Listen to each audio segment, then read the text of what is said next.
director Ben. Hello everyone, my name is Ben and I've been on tour with this wonderful group. We started in Rome and we visited the wonderful city of Rome and the wonderful city of Paris. Now it has been our first day in Paris and they are on the Tour Eiffel right now. We started in Rome and on the first day we visited the Colosseum, one of the 7 wonders on earth, the only one in Europe, the biggest stone stadium built by the ancient Romans. The construction started in the 69 after Christ, 69 after Christ, sorry, by the Flavian Emperor Vespasian and completed in the 80 after Christ by his successor Titus. Basically now what we are going to see at the Colosseum, it's what remains after, in the 16th century, the Pope Julius II ordered the reconstruction and the remodernization of the city of Rome, and the Colosseum and other very ancient buildings have been used as quarries to take materials, especially marbles and bronze, to build all the Baroque styles, all the Baroque churches that you can see in Rome, especially St. Peter's Basilica and St. Peter's Square. The Colosseum is the place where basically all the gladiator show have been located. Gladiators, mostly they were prisoners of wars and slaves that were forced to fight to death. Also some people that were not slaves decided to become gladiators because gladiators, they had money, lots of money, if they were able to win fights. And if I could ask you a question, you said they were forced to fight, they were fighting for the Roman Empire? For the pleasure of spectators.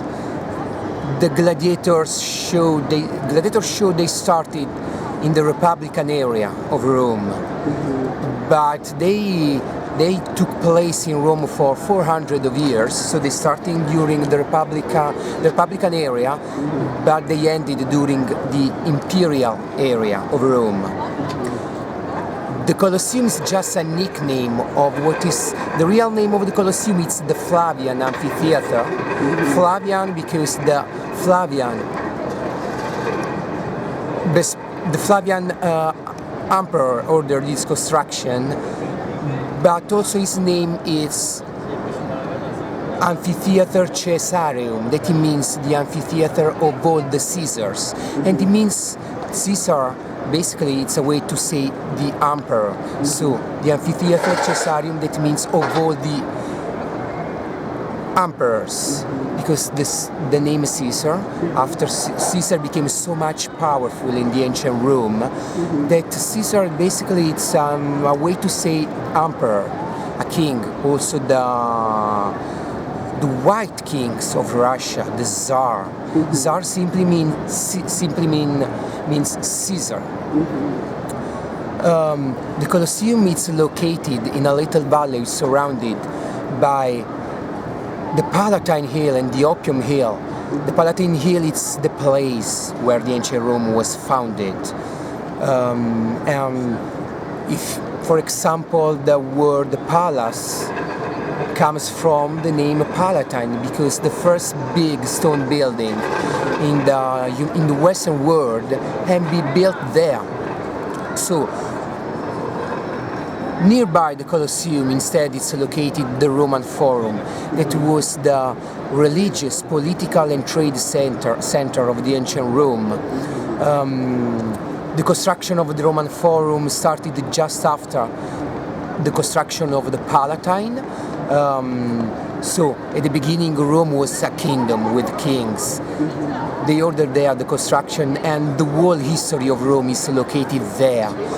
Also the Roman Forum, it has been used as a quarries during the 16th century, where Rome was no more a rich city anymore. So the Pope Julius II was forced to order to take materials from these sites that at the time they were not considered important because they referred to a pagan area, so not a Christian area.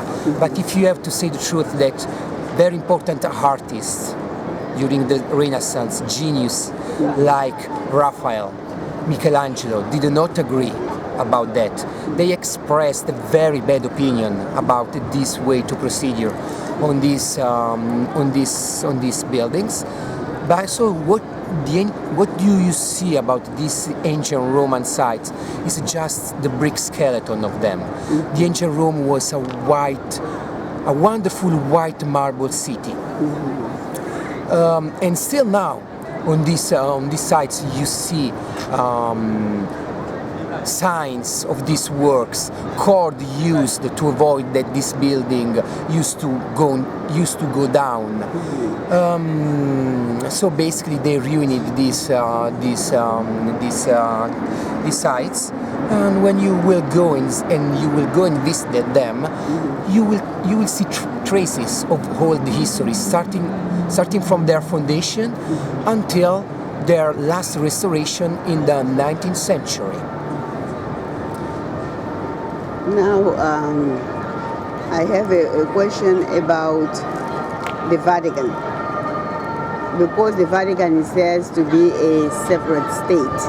They have their own government. They are not ruled by the government in Rome. So, give us a small overview of the Vatican itself. The Vatican, we are talking about the smallest state in the world, half-mile square, a little bit less, but the smaller state in the world also for the number of citizens. Why it's an independent state? Just after the disgregation of the Roman Empire, the political power of the Pope start to emerge, and the Pope basically ruled the whole central part of Italy, since the disgregation of the Roman Empire until unification of Italy in the 1861. At that point, the king of Turin conquered the whole Italy, and of course conquered also the central part of Italy. The Pope was not happy of this thing, of course. When he moved to the Vatican, that at that time was not a state, it was just the papal residence. He didn't move from there. He lived like a refugee, and he felt a refugee until our fascist dictator needed the political support of the Church, of the Pope, to better control the population. And they made this agreement in the 1921. Lots of buildings they have been donated to the Church, and the Vatican was created. In this way, the Pope had again a political power on a little state. He gave support to our dictator, and the Vatican was created. So we are talking about a very new state. So it was created around 1921? 1929, the Lateranense Treaty. The Lateranense because it means that they've been made in the Lateran. The Lateran, it's a building in the ancient Rome where the Pope used to live before the creation of the Vatican. The Vatican, the whole area was built during the medieval. The ancient Rome, they lived on the other side of the river, on the left bank. Only starting from the medieval period, they moved on the other bank. And slowly also the Vatican was created. But at the beginning it was supposed to be only the Pope residence. So we are talking about a state that is less than 100 of years old. It's also the smaller state in the world for the population. It has between 800 and 900 citizens. And those citizens live only in Vatican, they work there. Of course. How to be a Vatican citizen? doesn't matter where you are born. You can be a Vatican citizen if you spend more than half of the year inside the Vatican. You can request the Vatican citizen. So yeah, we are talking about people that lives in the Vatican and works in the Vatican. So Vatican has like businesses and people work there, meaning that they have their own banks, businesses. Basically, yeah. When the Vatican State was created, also the Vatican Bank was created because there have been lots of donations from the Italian state. But people donated lots of things to the church. Still now, people donate lots of things to the church in order to handle all these belongings. They created this bank that is a very important bank, quite big, and so. People live in the Vatican to take care of all these belongings, but also to do also their religious things. So most of the people living in the Vatican are religious. If you are a secular person, you cannot live in the Vatican. True or false? Yeah, not all of them are religious people. There are also normal citizens. But of course, quite all of them, they are religious people. Because you can work in the Vatican, you can work for the Vatican, even if you are not a Vatican citizen. If you are a Vatican citizen, it means that you are involved a lot in the Vatican life. And the Vatican, it's basically a religious state. So quite all of them, they are religious people. So Italy doesn't control the Vatican? No, does not have any control about the Vatican state because it's a completely independent state. Of course, the Vatican too joined the European Union, it's part of the European Union, so it has been forced to accept some European rules.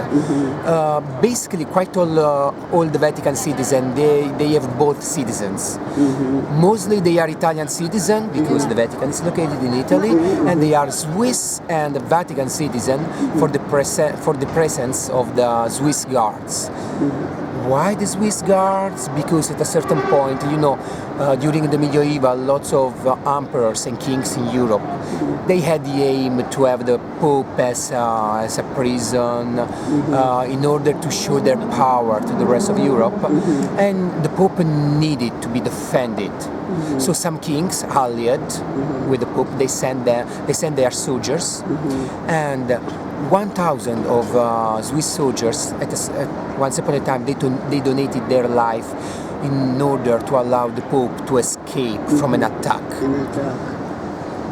The Pope signs this. Do they still have people protecting the Pope now in Vatican? No, now the Pope doesn't need protection anymore, but the Swiss Guard is like the police in the Vatican. Okay. And there are also lots of other citizens that are Vatican, for example, and American citizens. There are lots of them too. And when we bought the gifts in the store, they are selling gifts from the church. The store we went to buy the gifts. And if you leave your gifts, they can, be blessed, and then they bring it back to the person who bought it. So who is blessing these gifts? Is it the Pope himself or a priest? No, it's not, of course, the Pope itself. The Pope we're talking about a person that has lots to do. No, it's not the Pope itself that blessed this. It's a person in the Vatican. And of course, I don't know exactly who. Also, in different period of the year, it will be a different person. Maybe it can be also a bishop, for example. Not the Bishop of Rome. Sorry, the Bishop of Rome. It's the Pope. Can be a friar, of course, a monk.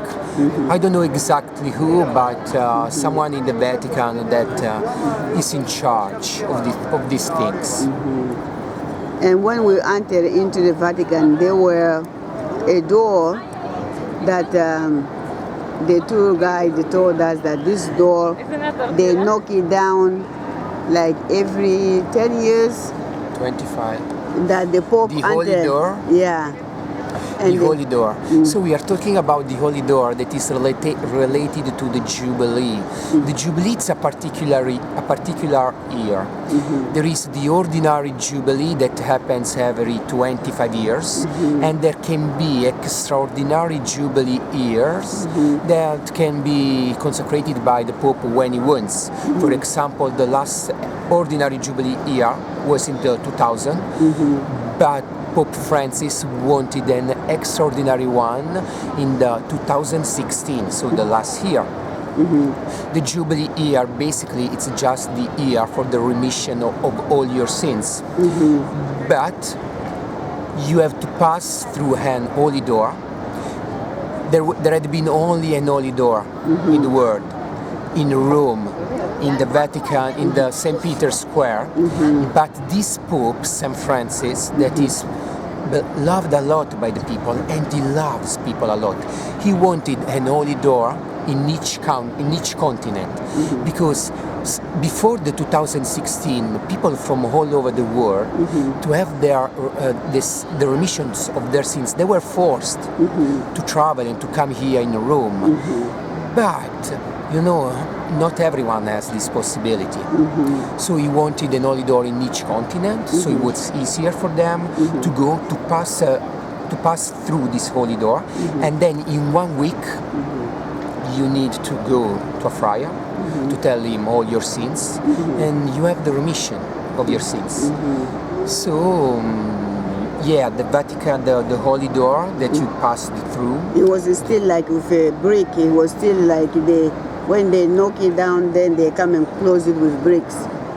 Yeah, it's closed by brick, and it's reopened again only when the Pope, only every 25 years. Yes. Or when the Pope wants to have an extraordinary Jubilee year.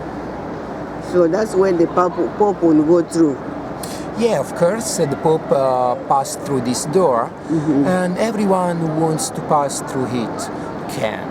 And the Pope invites everyone to pass through this holy door, because it's a very important religious event, I mean, for your life. If you are a religious person, this event, it's a very important event in your life. For your sin also has been forgiven. Of course, your sins are forgiven. Very good. Thank you very much. And the camera is out now, it's going to break. I'm out of battery. I thank you so much, Ben, and I hope to see you shortly. I don't know when. Thank you so much, Matt. May the Lord bless you for everything you have done for us. So my students will enjoy you. Thank you to you, and thank you. Bye-bye, guys. Bye. Bye-bye. I felt I made a very bad job. But you asked me now, wrong. I'm